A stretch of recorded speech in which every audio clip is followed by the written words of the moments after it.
अस्सलाम वालेकुम बेटा। हमारे पास जो क्वांटम में हम फोटो इलेक्ट्रिक इफेक्ट पढ़ रहे थे और फोटो इलेक्ट्रिक इफेक्ट में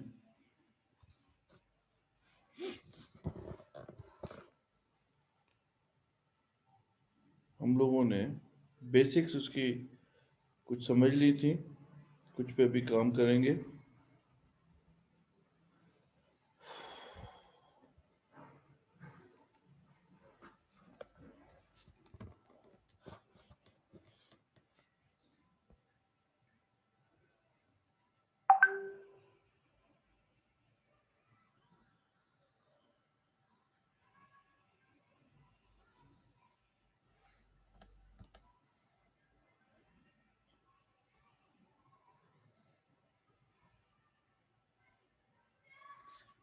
सब लोगों ने ज्वाइन कर लिया, आई होप।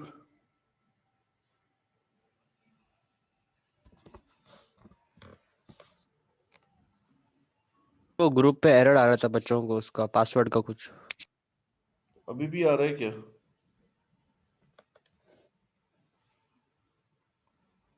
एक मिनट।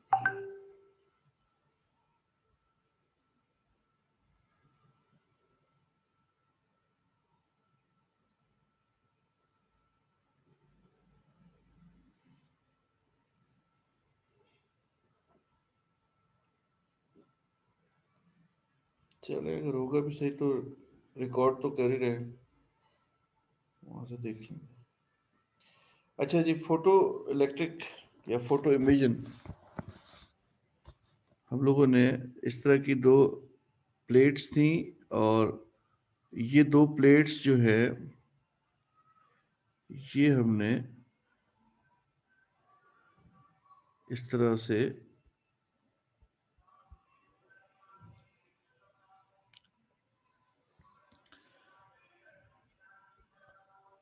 ये एक रेडिएशंस हमने फॉल कराई, यूवी रेडिएशंस मेटल की प्लेट के ऊपर फॉल कराई। एम मीटर पे डिफ्लेक्शन नज़र आ रही थी हमें।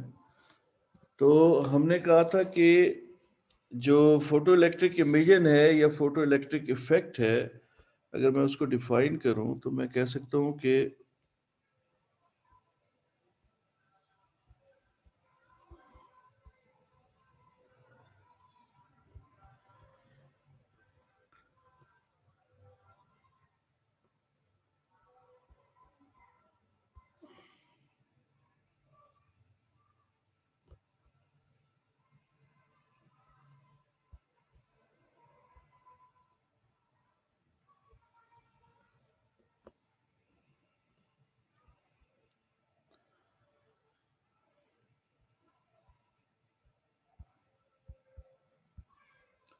मेटल वायर से इमेजन टेक प्लेस कर रही है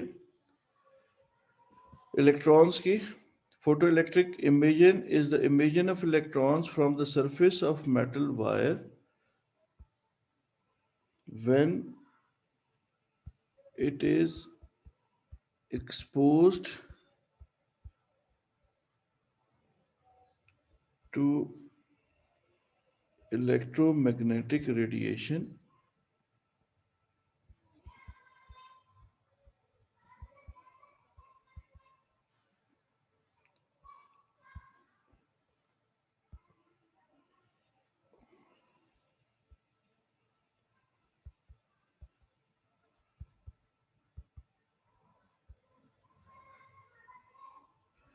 तो सफिशेंट हाई फ्रीक्वेंसी की इलेक्ट्रोमैग्नेटिक रेडिएशन एक्सपोज कराने पर भी हमारे पास जो है वो इलेक्ट्रॉन्स जो है वो इमिट आउट हो रहे हैं। ये जो फिनोमिना है, इस फिनोमिना को आपने फोटो इलेक्ट्रिक इफेक्ट या फोटो इमेजन का नाम दे दिया। तो फोटो इलेक्ट्रिक इमेजन या photo electric current is the emission of electrons from the surface of a metal wire when it is exposed to electromagnetic radiation of sufficient high frequency. ये इसकी description आ गई। तो फिर हम कहते थे कि जी जो इमिटेड इलेक्ट्रॉन्स हैं, emitted electrons are photo electrons, उनको आप फोटो इलेक्ट्रॉन्स का नाम देते हैं कि वो फोटो इलेक्ट्रॉन्स हैं, इमिटेड इलेक्ट्रॉन्स। तो सफिशिएंट हाई फ्रीक्वेंसी की रेडिएशन से जब आपके पास इलेक्ट्रॉन्स इमिट आउट होते हैं तो आपने उनका नाम दिया फोटो इलेक्ट्रॉन्स। और फिर आपने लास्ट क्लास में ये कहा कि जो इलेक्ट्रिक करंट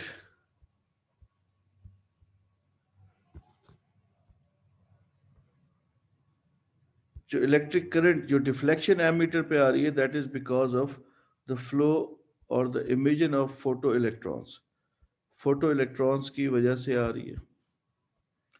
ये आपके पास जो है बेसिक अंडरस्टैंडिंग है। उसके बाद आपको मैंने कुछ ये मेटल की एक मैग्नीफाइड प्लेट है, ये समझे इलेक्ट्रॉन है, इस इलेक्ट्रॉन पे ये एक रेडिएशन फॉल कर रही है, इस रेडिएशन के पास एच एफ एनर्जी है, और जब ये एच एफ एनर्जी लेकर आपके पास ये एमिट आउट हो रहा था इलेक्ट्रॉन, तो हमने ये कहा था कि ये जो इलेक्ट्रॉन है, HF is the energy absorbed by the photon.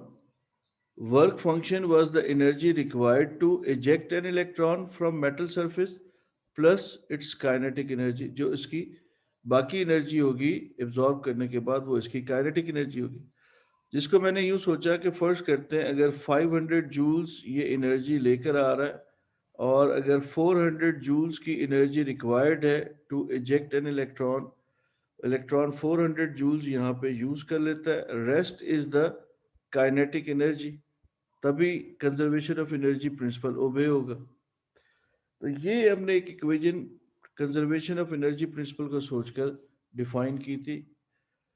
अब इसमें हम लोगों ने जो ये सोचा कि हमारे पास अगर ये एक मेटल की प्लेट है, ये दूसरी मेटल की प्लेट है, इन दो मेटल की प्लेट्स पे अगर आप पीडी अप्लाई करते हैं और इस पीडी अप्लाइड की वजह से अगर एक इलेक्ट्रॉन इस नेगेटिव प्लेट से पॉजिटिव प्लेट की तरफ एक्सेलरेट कर रहा है, तो इसको एक्सेलरेट कराने के लिए आप वर्क डन कर रहे हैं which is equal to V Q, जो कि वी क्यू के इक्वल होगा, क्योंकि potential difference is work done per unit charge. तो जितना ज्यादा पीडी आप अप्लाई करेंगे उतना ज्यादा वर्क डन होगा। ठीक है, तो इसका मतलब इस वर्क डन को अगर हम यूं कहें कि kinetic energy gained by the electron is one of the reason is V Q, ये भी हो सकता है एक रीजन। फिर मैंने एक ग्राफ प्लॉट किया था और उस ग्राफ में मैंने आपको ये इस तरह से इलेक्ट्रिक करंट और वोल्टेज का ग्राफ मैंने प्लॉट किया, और इस ग्राफ पे हमारे पास कुछ इस तरह की सिचुएशन बनी थी। अगर इंटेंसिटी फर्स्ट करते हैं ये I1 है, तो हमने यहाँ पर ये सोचा था कि हमारे पास ये वोल्टेज जीरो है, स्टिल हमारे पास सर्टेन वैल्यू ऑफ करंट है। तो इससे हमें ये समझ में आया था कि अगर हम इन प्लेट्स के अक्रॉस यहाँ पर इस पीडी को ख़त्म कर दें और इस मेटल प्लेट पे ये फोटोन फॉल कर रहे हैं, तो ये फोटोन इन इलेक्ट्रॉन्स को इतनी काइनेटिक एनर्जी दे रहे हैं कि ये इस नेगेटिव प्लेट से पॉजिटिव प्लेट पे रीच कर रहे हैं, तभी आपके पास सर्किट कंप्लीट हो रहा है। यानी सर्किट अगर आप इसको यूं सोचें तो ये सर्किट तभी कंप्लीट हो रहा है, ये इलेक्ट्रॉन यहाँ से यहाँ जाकर यहाँ आ रहे हैं, तो ये सर्किट कंप्लीट हो रहा है। तो ये एक ऐसा कॉन्सेप्ट था जिससे काइनेटिक एनर्जी ऑफ इलेक्ट्रॉन्स हमें कंफर्म हुआ था।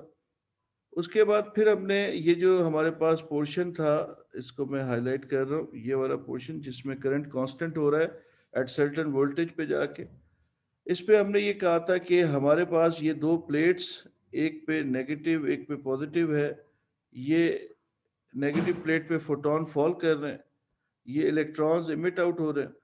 फर्स्ट करते हैं ये 50 फोटॉन्स फॉल कर रहे हैं और 50 इलेक्ट्रॉन्स इमिट आउट हो रहे हैं, लेकिन ये इलेक्ट्रॉन्स जो इमिट आउट हो रहे हैं, ये सारे के सारे electron they are not capable to reach that positive plate. तो ये जो आपने पीडी अप्लाई किया है, इस पीडी की वजह से ये एनर्जी भी गेन कर रहे हैं और इस एनर्जी को गेन करके ये पॉजिटिव पे पहुंच रहे हैं, लेकिन एक सर्टेन लिमिट तक पहुंचेंगे, उसके बाद करंट कांस्टेंट हो जाएगा। तो इस बात को फिर हमने यूं सोचा, हमने कहा कि यार क्यों ना हम जो है वोल्टेज जो है सॉरी जो इंटेंसिटी है उस इंटेंसिटी को इंक्रीज करें। तो हमारे पास इस तरह का करंट का ग्राफ आ गया आई इंटेंसिटी 2 करने पे। तो हमने ये देखा कि करंट बढ़ रहा है, और करंट के बढ़ने से इसका मतलब हम इंटेंसिटी बढ़ा रहे हैं, नंबर ऑफ फोटॉन्स फॉल जो हो रहे हैं वो बढ़ा रहे हैं, उसकी वजह से फोटो इलेक्ट्रिक करंट के ऊपर जो है इफेक्ट आ रहा है।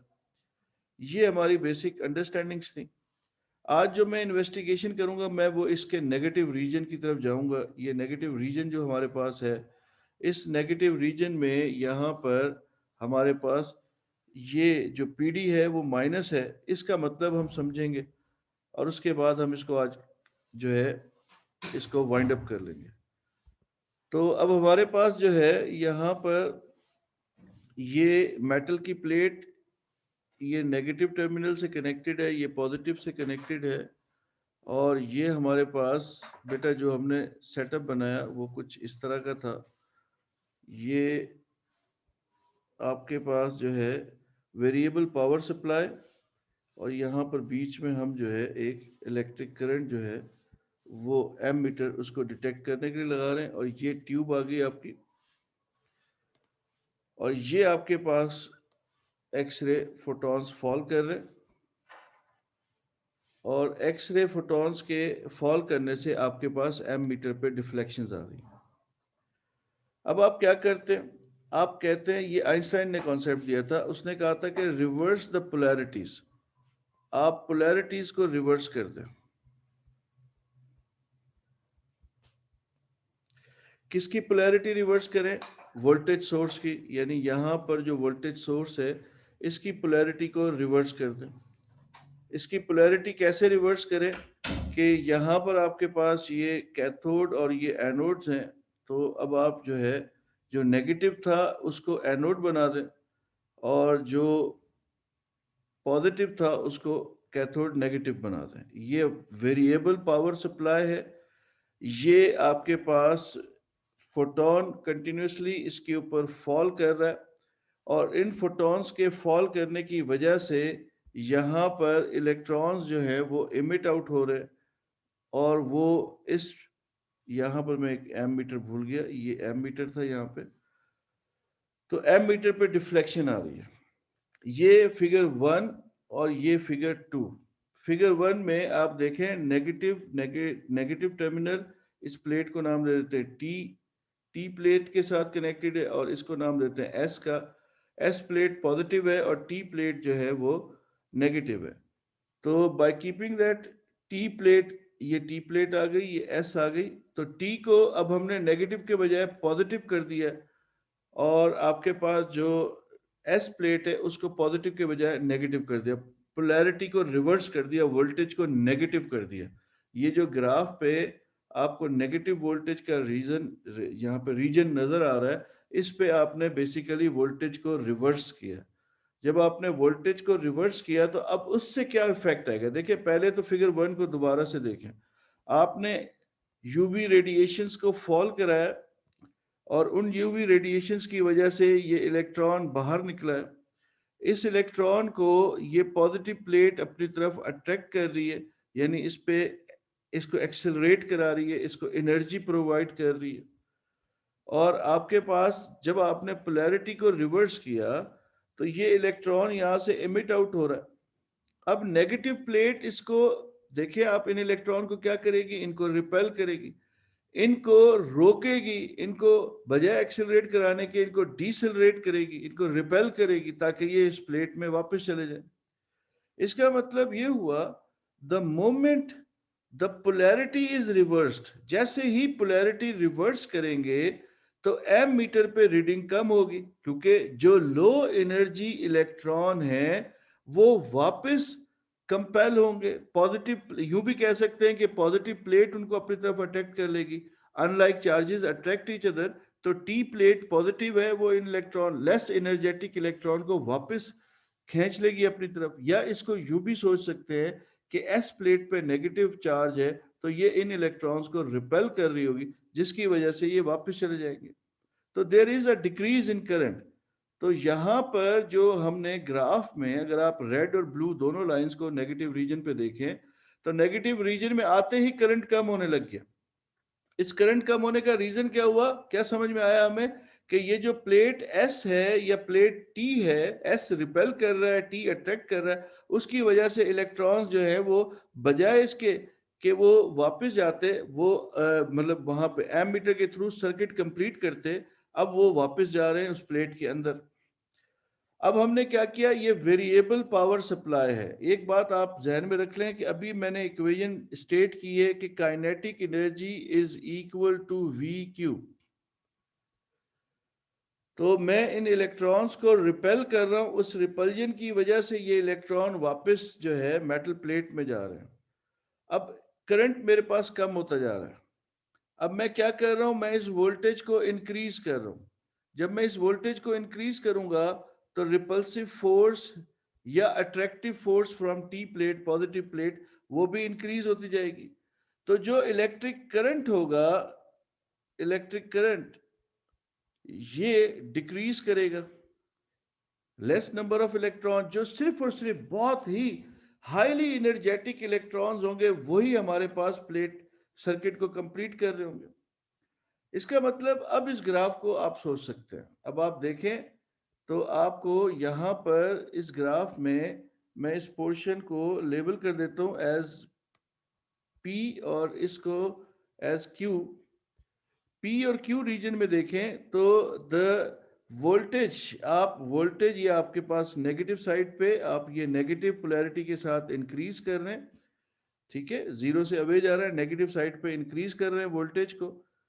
तो वोल्टेज को आप इंक्रीज करते जा रहे हैं, आपके पास जो करंट है वो डिक्रीज करता जा रहा है। एक ऐसी वोल्टेज आपको यहां पे नजर आ रही है, ये मैं यहां पर इसको ग्रीन पॉइंट से, डॉट से, ग्रीन डॉट मैंने मार्क किया।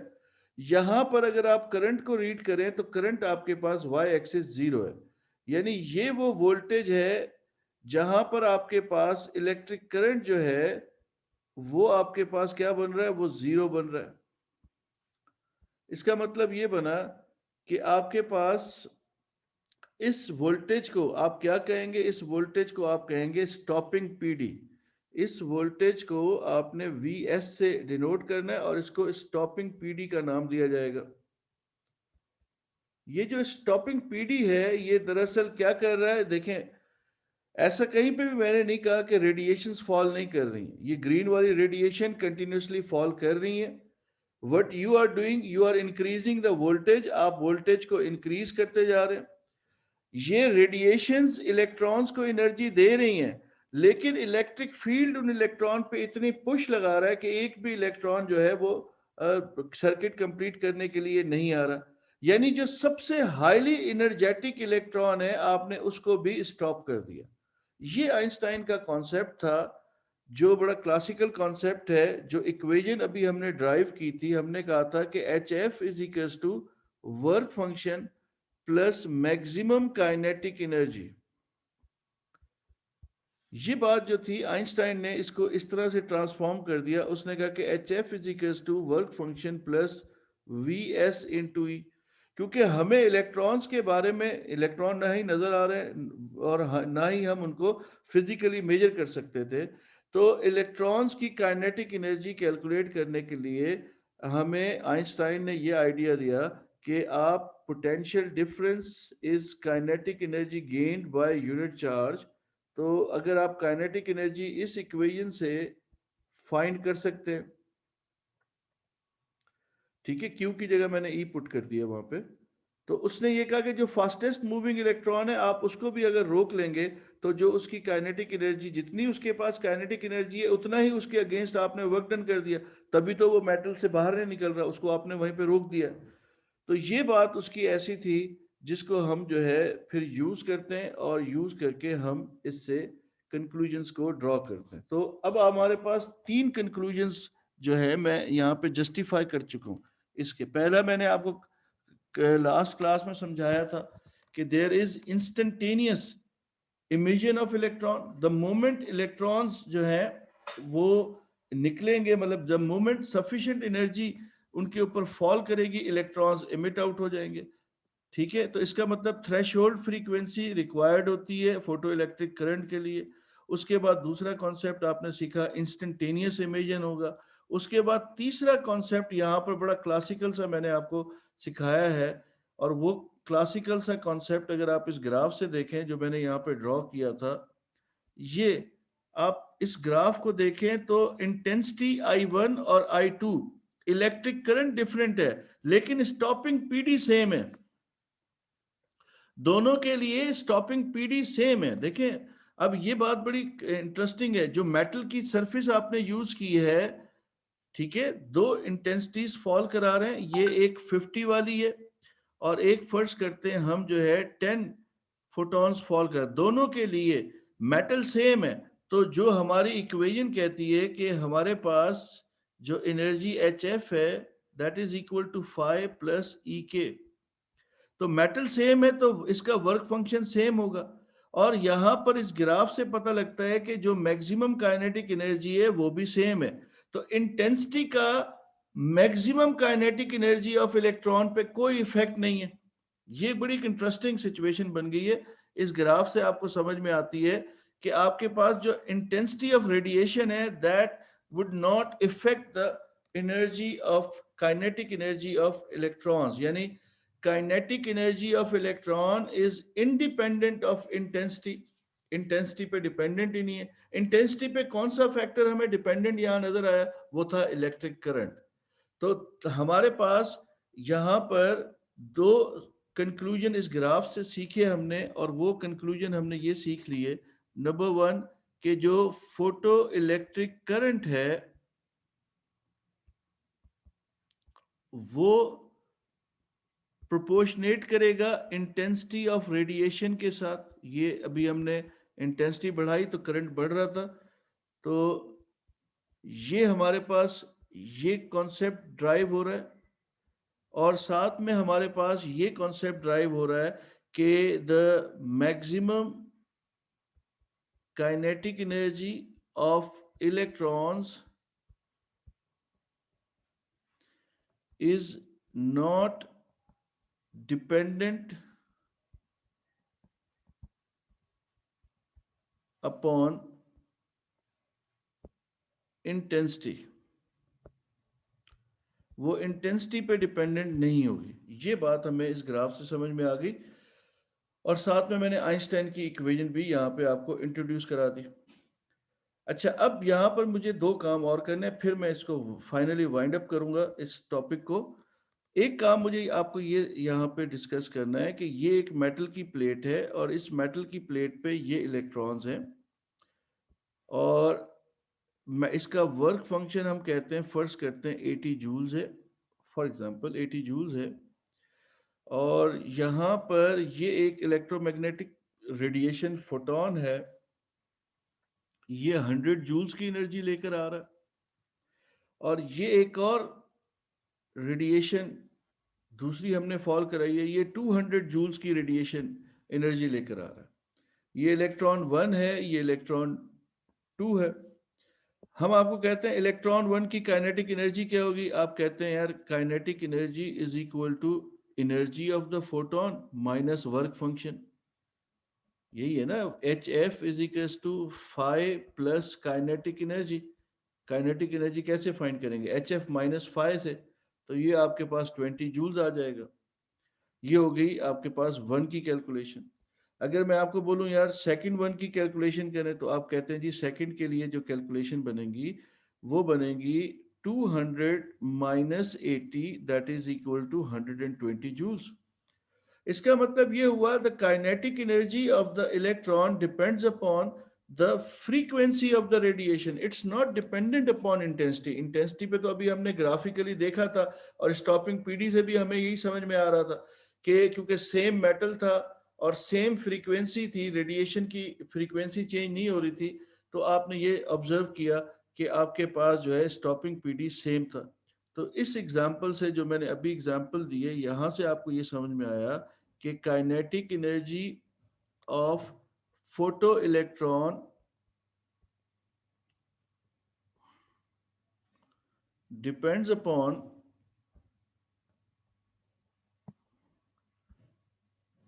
फ्रीक्वेंसी ऑफ रेडिएशन, ये आपने यहां से सीख लिया कि काइनेटिक एनर्जी फोटो इलेक्ट्रॉन की जो है वो फ्रीक्वेंसी पे डिपेंडेंट होगी। ये एक बड़ा क्लासिकल सा कॉन्सेप्ट आ गया। अब आपके पास जो कॉन्सेप्ट ड्राइव हुए, अब मैं बार बार आपको याद कराने की कोशिश कर रहा हूँ। नंबर वन कि photo electric effect, photo imagine के लिए थ्रेशोल्ड फ्रीक्वेंसी एसेंशियल है, उसके बगैर इमेजन नहीं हो सकता। नंबर टू, जब भी इमेजन होगा तो ये इंस्टेंटेनियस इमेजन होगा। Number three, photo electric current जो है that is proportional with the intensity of the radiation, यानी photo electric current is independent of frequency. उसके बाद the kinetic energy of the emitted photo electron depends upon the frequency of the radiation. ये हमारे पास चार पांच basic सी understandings बन गई। अब यहाँ पर एक और कंपैरिजन करना है। अभी हम कह रहे थे कि हमारे पास फास्ट मूविंग इलेक्ट्रॉन होंगे, स्लो मूविंग इलेक्ट्रॉन्स होंगे। तो अब मैं जस्टिफाई करूंगा कि उन फास्ट मूविंग और स्लो मूविंग इलेक्ट्रॉन्स की वजह क्या है।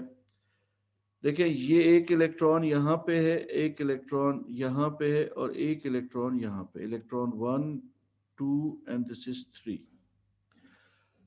तो ये इलेक्ट्रोमैग्नेटिक रेडिएशन फॉल कर रही है 100 जूल्स की एनर्जी लेकर। ये 100 जूल्स की एनर्जी लेकर ये रेडिएशंस फॉल कर रही हैं। Each radiation carries 100 joules energy.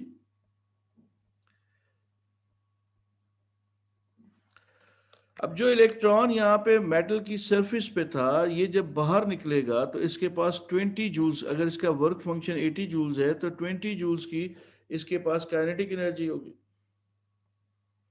क्या काइनेटिक एनर्जी सेकंड और थर्ड के पास 20 जूल्स होगी? हरगिज नहीं, इनकी एनर्जी 20 जूल्स नहीं होगी। क्योंकि अगर हम ये, मैं आपकी अंडरस्टैंडिंग के लिए ये जो सर्कल्स ड्रॉ कर रहा हूँ, ये यूं समझें कि एटम्स हैं और इन एटम्स के बीच में समवेयर यहाँ पे ये इलेक्ट्रॉन नंबर 2 जो है वो समवेयर यहाँ पे है।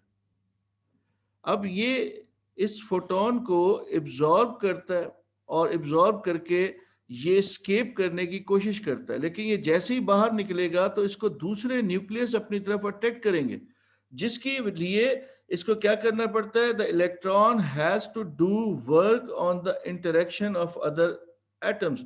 देखिए, जो सरफेस पे है उसको तो कोई और एटम अट्रैक्ट ही नहीं करेगा, वो एनर्जी एब्जॉर्ब करेगा और बाहर निकल आएगा। जो डीप इनसाइड होगा उसको क्या करना पड़ेगा, दूसरे एटम्स की जो अट्रैक्टिव फोर्सेस हैं उनके अगेंस्ट वर्क डन करना पड़ेगा। तो जब वो वहां से एटम अपने पेरेंट एटम में से निकल आया, लेकिन जो सराउंडिंग के दूसरे एटम्स हैं, जो लेटेस के दूसरे जो आपके पास एटम्स होंगे, वो उसको क्या कर रहे होंगे, उसको अट्रैक्ट करेंगे और उसको उन अट्रैक्टिव फोर्सेस के अगेंस्ट क्या करना पड़ेगा, वर्क डन करना पड़ेगा, तब जाकर वो इमिट आउट होगा। तो इसका मतलब ये हुआ कि इलेक्ट्रॉन्स के पास जो रेंज ऑफ काइनेटिक एनर्जी होती है, सबसे फास्टेस्ट इलेक्ट्रॉन कौन सा होगा बेटा, जो सरफेस से निकलेगा। जो सबसे स्लोएस्ट इलेक्ट्रॉन होगा वो डीप इनसाइड द मेटल आएगा और उनके पास इनसाइड द मेटल जब वो आ रहा है तो उसको दूसरे एटम्स पे वर्क करना पड़ेगा, जिस वजह से उसकी एनर्जी जो होगी वो क्या हो जाएगी, वो रिड्यूस हो जाएगी। तो ये हमारे पास 4 से 5 A2 लेवल की अंडरस्टैंडिंग्स हैं।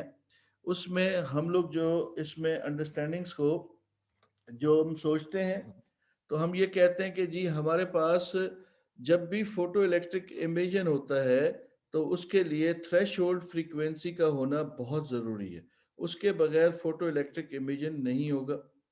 फिर हम ये कहते हैं कि जब भी फोटो इलेक्ट्रिक इमेजन होगा तो ये इंस्टेंटेनियस इमेजन होगा, और ये इंस्टेंटेनियस इमेजन है जिसकी वजह से वेव थ्योरी जो है उसको डिफाइन नहीं कर पा रही इस इंस्टेंटेनियस इमेजन को।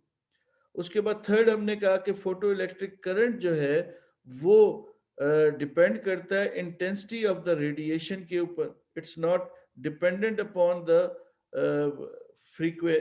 जो फोटो इलेक्ट्रिक करंट है फ्रीक्वेंसी इंडिपेंडेंट होगा, वो डिपेंडेंट नहीं होगा उसके ऊपर, ठीक है, फ्रीक्वेंसी पे। अच्छा, फिर हमने ये कहा कि जो काइनेटिक एनर्जी इलेक्ट्रॉन्स की है that is dependent upon the frequency of the radiation, वो फ्रीक्वेंसी ऑफ द रेडिएशन पे डिपेंडेंट होगी।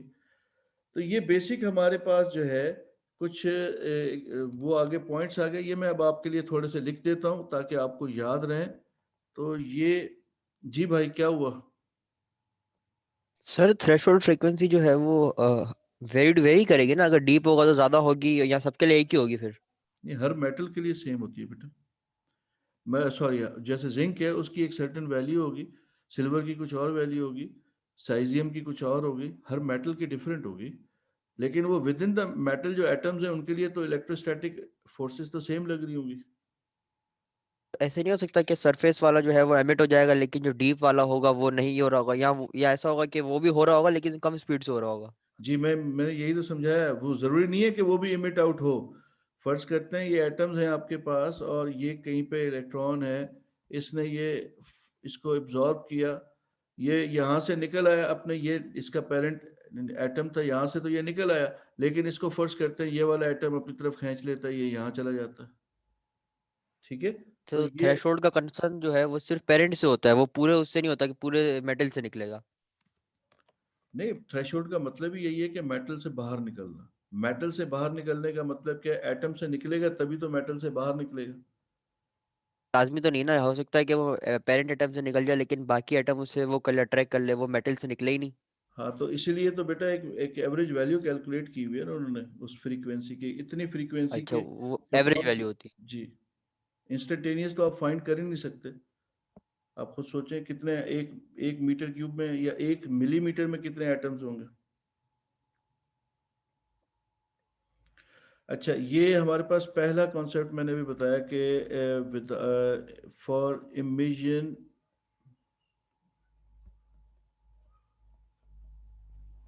of photoelectrons,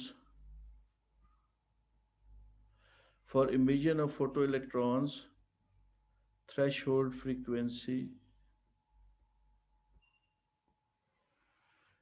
ठीक है, threshold frequency is required, threshold frequency of EM radiation is required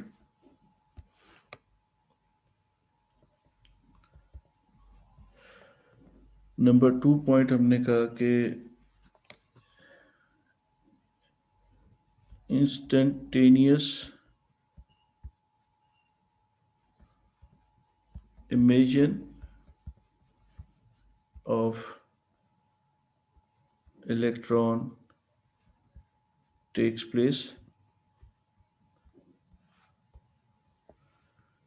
number 3 point पे हमने कहा कि रेट ऑफ emission यानी photo electric current, rate of emission is proportional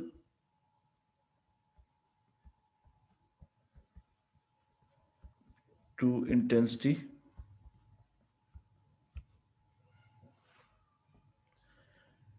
फिर हमने ये कहा कि हमारे पास जो है maximum kinetic energy of photo electrons depends upon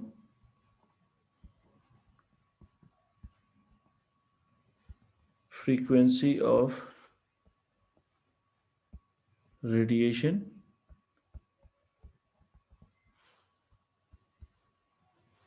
EM radiation की फ्रीक्वेंसी पे डिपेंडेंट होंगे।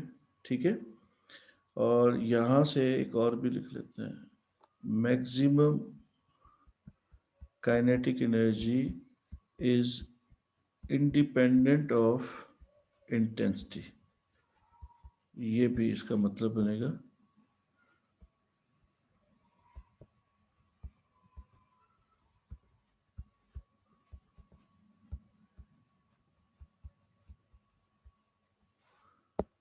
तो ये आपके पास 5 बेसिक ए लेवल्स के लिए रिक्वायर्ड वो है कंक्लूजन्स हैं, ये आपको याद होने चाहिए।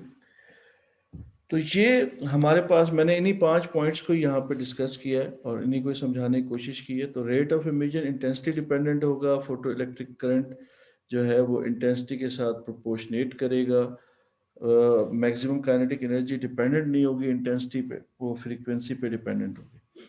तो ये हमारे पास कॉन्सेप्ट है। अब इसके ग्राफ्स पे आ जाते हैं। तो हमने जो आपको इक्वेशन सिखाई है वो इक्वेशन थी HF is equals to phi plus maximum kinetic energy.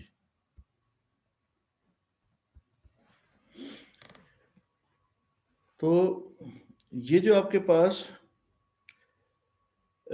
HF है, ये एनर्जी है फोटोन की, और यहाँ पर कुछ टर्म्स और भी पैरेलल डिफाइन कर लेते हैं। और उसमें अगर मैं पहले डिफाइन करूँ, फर्स्ट करते हैं, थ्रेशोल्ड फ्रीक्वेंसी को डिफाइन नहीं किया।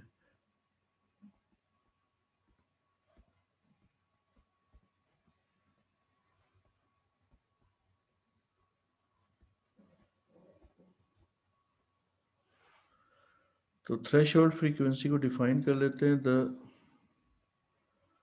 लोएस्ट फ्रीक्वेंसी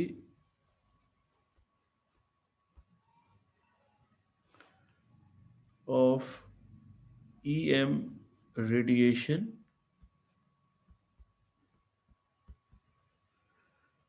ठीक है,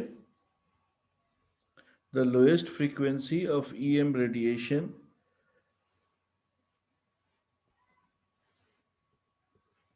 giving rise to emission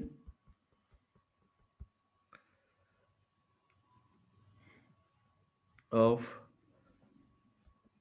photoelectrons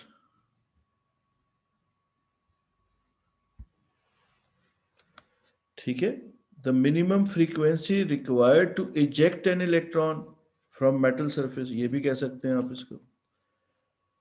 ठीक है, इसी तरह से वर्क फंक्शन को भी डिफाइन कर लेते हैं, लास्ट क्लास में शायद नहीं किया था।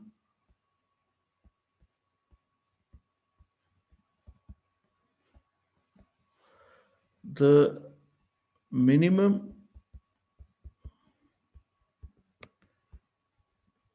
energy required to eject an electron from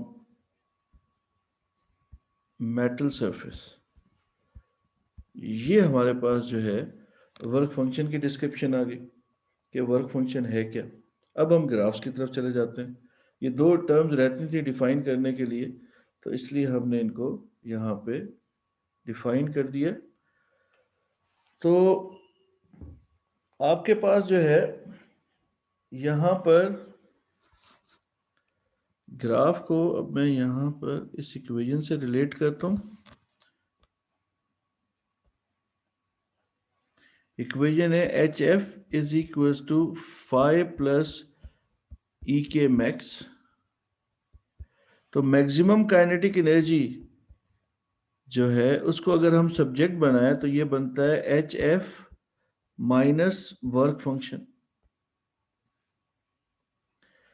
तो जो हम ग्राफ प्लॉट करते हैं वो ग्राफ कुछ इस तरह का होता है कि इसमें काइनेटिक एनर्जी y एक्सिस पे है और फ्रीक्वेंसी जो है वो x एक्सिस पे है। इस ग्राफ में आपके पास जो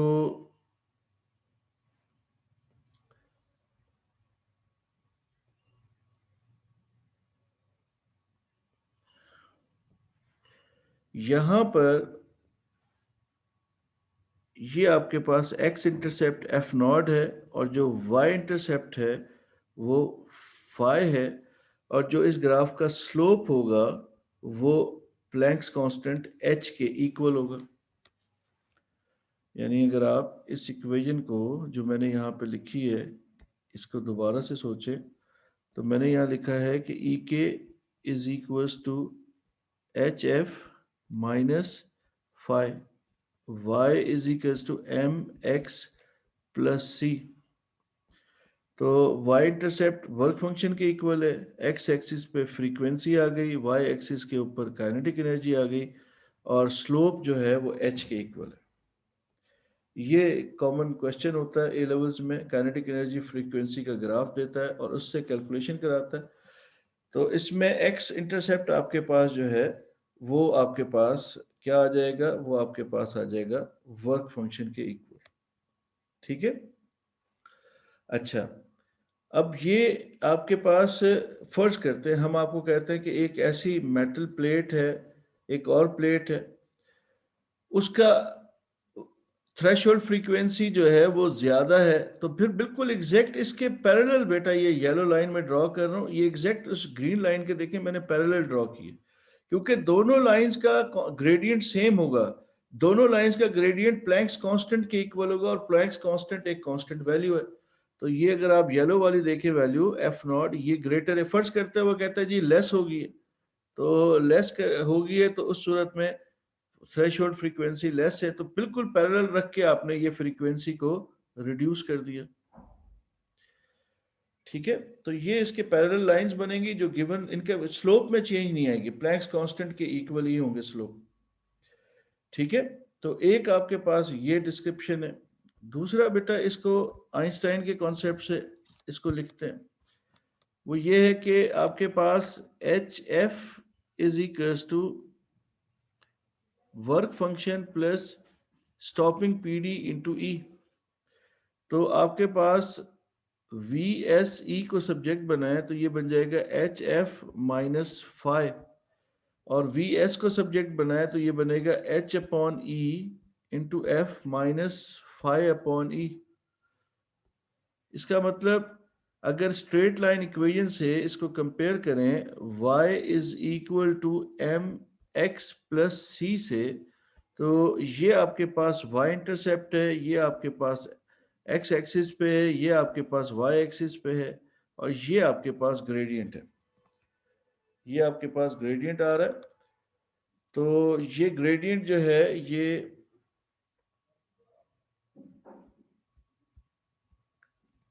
h अपॉन ई के इक्वल है।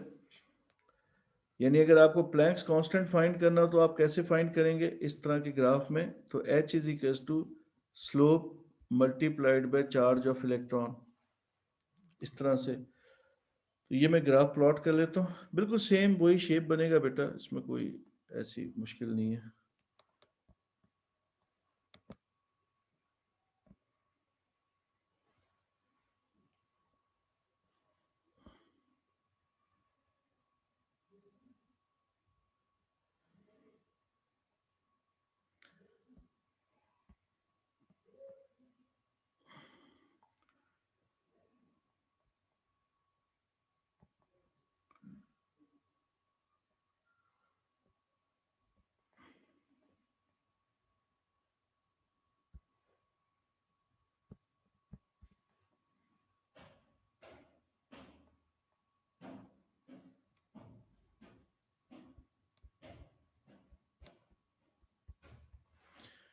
ये इसकी कैलकुलेशन हो जाएंगी।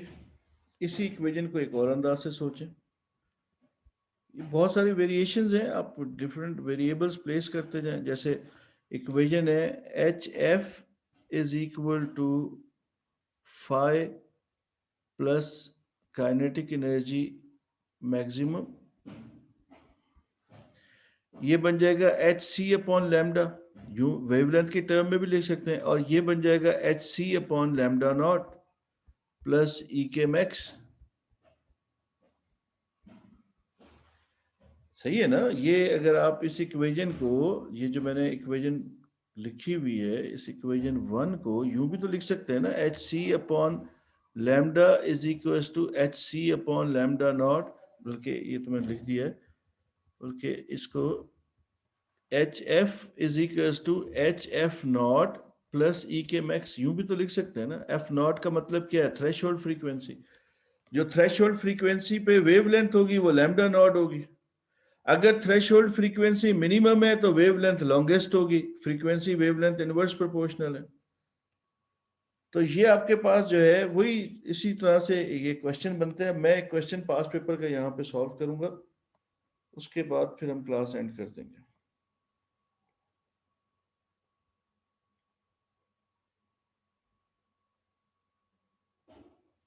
सर जो लैब में सेटअप पड़ा होता है तो उसमें विजिबल लाइट की वजह से कोई डिफ्लेक्शन नहीं होती? कहाँ पे सेटअप? लैब पे? किस चीज़ का सेटअप बेटा? सर अगर ये जो ट्यूब वाला सेटअप बनाया था हमने जिसमें वेरिएबल पावर सप्लाई थी और जो सारा कुछ था, अगर हम वो तो पीडी मेटल जीरो के कर ऊपर देते। डिपेंड करेगा ना, मेटल कौन सा रखा हुआ है। साइजियम होगा तो जरूर करेगा बेटा।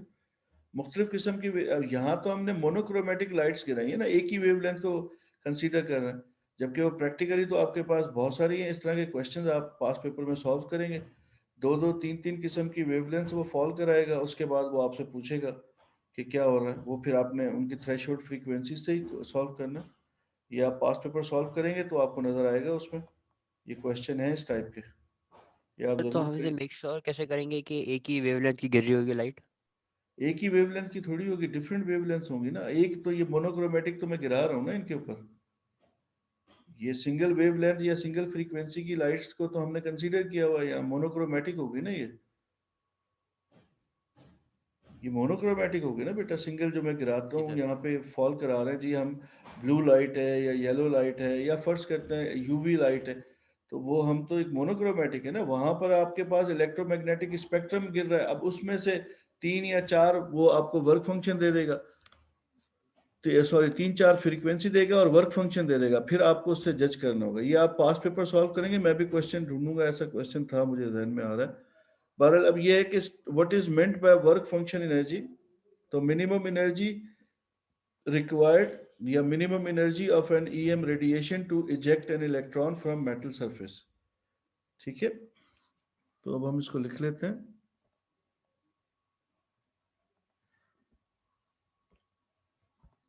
ईयर क्या है इसका? ये विंटर 13 है, पेपर है 43 मेरे ख्याल से।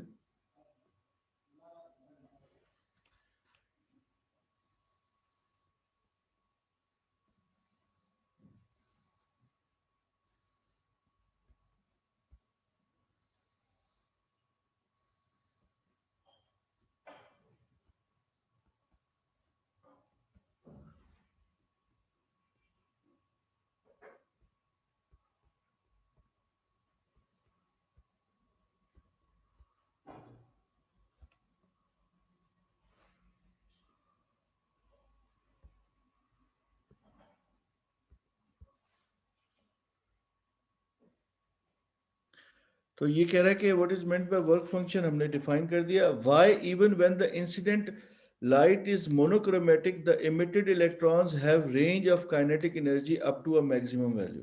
यही बात अभी हमने आपको समझाई थी कि इलेक्ट्रॉन्स जो हैं वो उन सब के ऊपर सेम अमाउंट ऑफ एनर्जी गिर रहा है, लेकिन सबकी काइनेटिक एनर्जीज डिफरेंट है।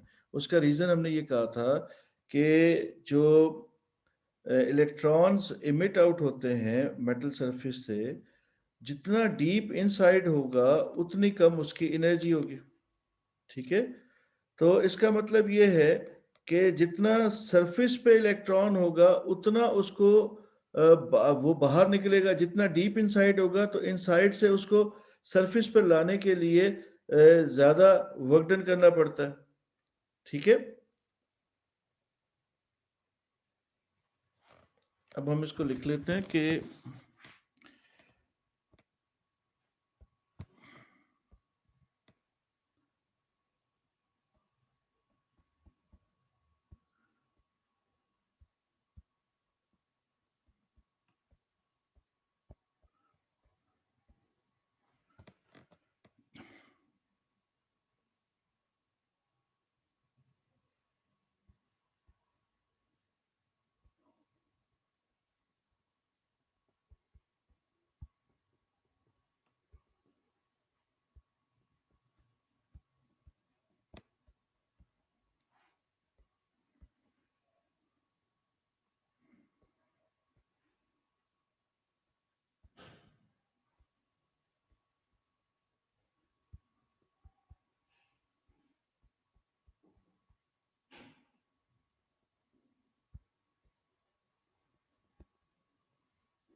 ये हमारे पास कॉन्सेप्ट आ गया।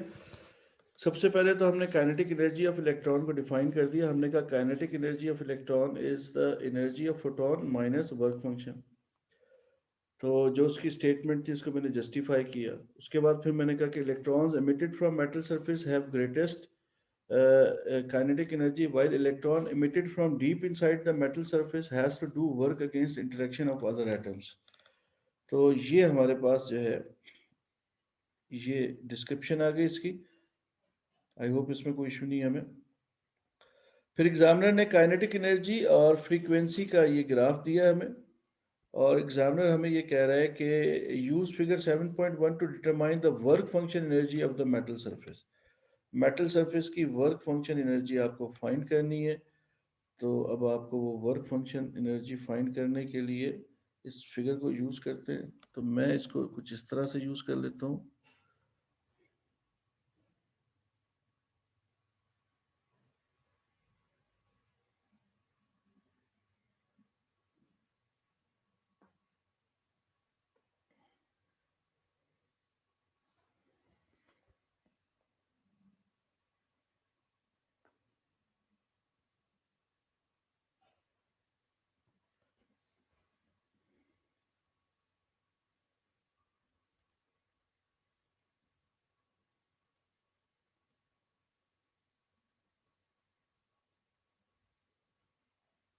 ये मैंने इसको एक्सटेंड कर दिया।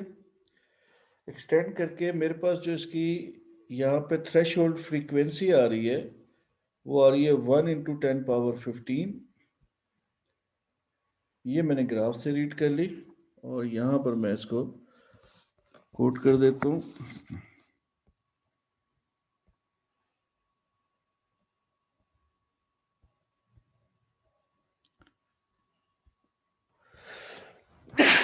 अल्हम्दुलिल्लाह।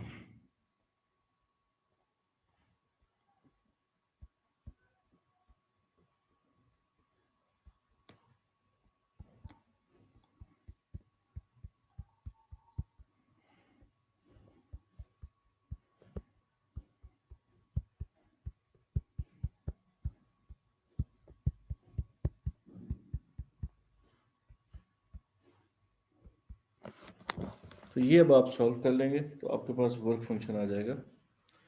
या फिर आप यूं भी कर सकते थे बेटा कि आप जो है कुछ स्टूडेंट इसको इस तरह भी सॉल्व करते हैं। जैसे फर्ज करते हैं आपने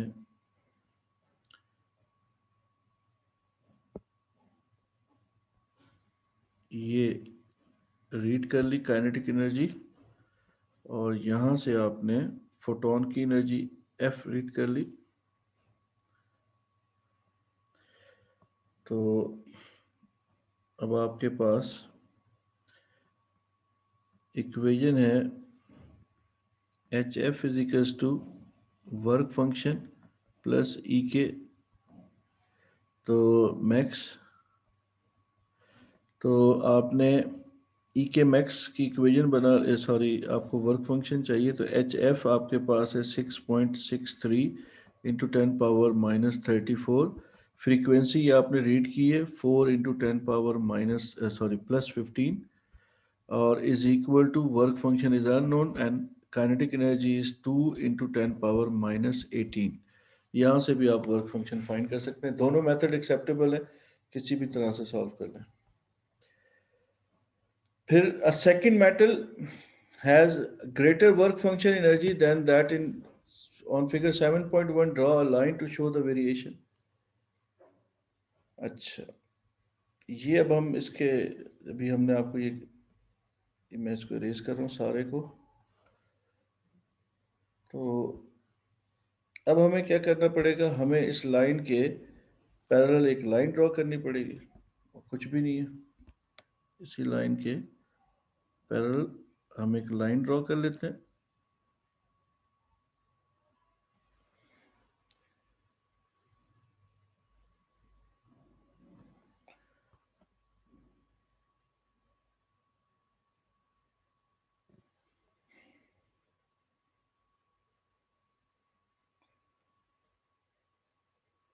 ये हमारे पास इसके parallel line.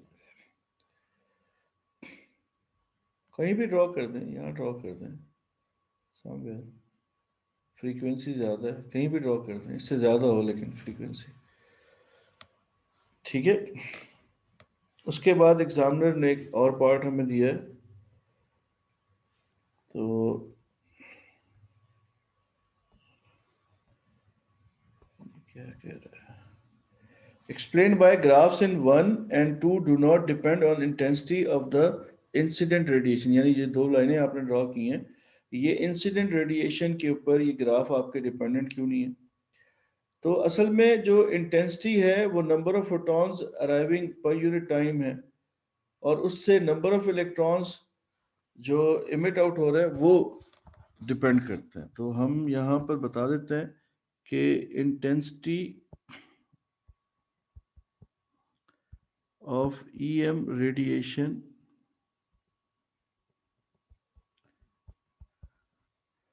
is proportional to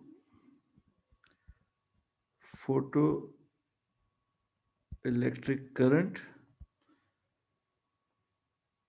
It is independent